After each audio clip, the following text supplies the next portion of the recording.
So one day I just randomly thought to myself, what would happen if I took one of the most powerful graphics cards I currently had at home and one of the oldest, or I guess weakest CPUs that I had lying around at home, put them together and made one of the most bottlenecked PC builds that I have ever made.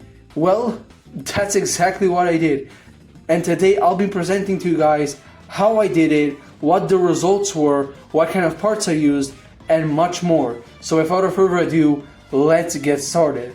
Now, when I first started off this build, my picks were honestly quite easy. Why do I say my picks were quite easy? Well, it's because my criteria was that the CPU, GPU, and all the other parts I needed to use needed to be fully functional, they needed to be fully stable, and they needed to at least somewhat work with each other. And I instantly thought of one combination that I could use. And the combination in mind that I have was the Intel Celeron, an old Intel Celeron D CPU that I had lying around, an old Gigabyte motherboard which was compatible with it, and then the Radeon RX 550, the same one that I had in my last video that I used it in, where I made the most budget-based all-power PC build with the most shortcuts possible, which I definitely recommend that you guys should go and watch.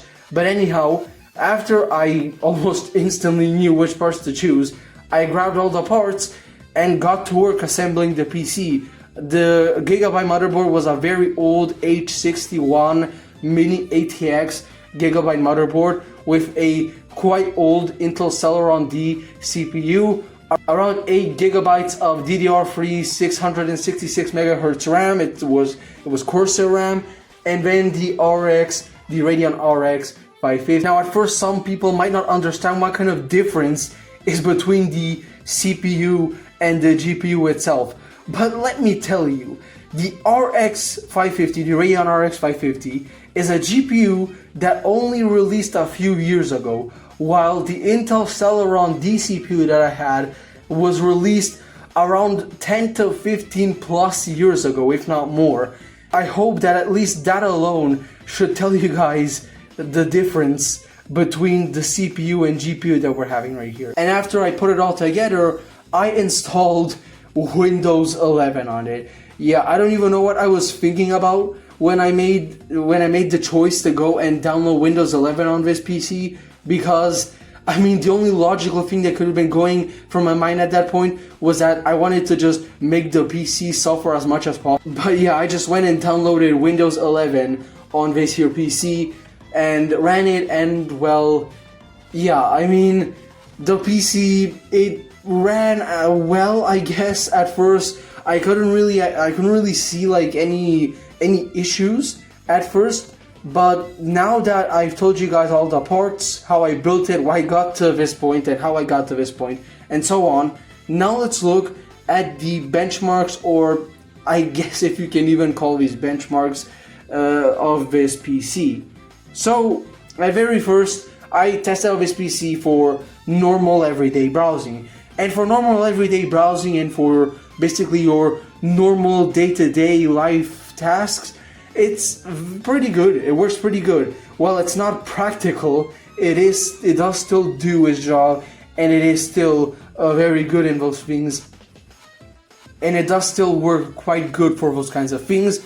And right after testing it out in that, I tested it out in a few games. Now, of course, my option of games was extremely slim because of the combination that I had here and the combination I was working with. But the games that I did manage to get running, of course, did not run well. I mean, sure, the more or less demanding games and the less graphically demanding games did work at least somewhat well, but most of them worked or somewhat well, or bad or really bad, which, I mean, is to be expected from a combination like this. But now that we've gone through the benchmarks, what are my final thoughts on this PC?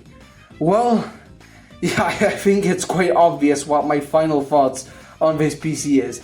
Do not build this PC, do not buy PCs like this, and please, for the love of God, just no, just no. This PC was very bad, very unpractical.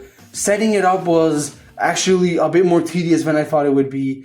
And just, this PC is unusable, or at least almost unusable, beyond just normal browsing and whatnot. Which, I mean, if you're gonna build a PC like this for just normal browsing, I think you can build a way cheaper, way better, and way more practical build than this. And my final rating for this PC is most certainly a 3.5 out of 10.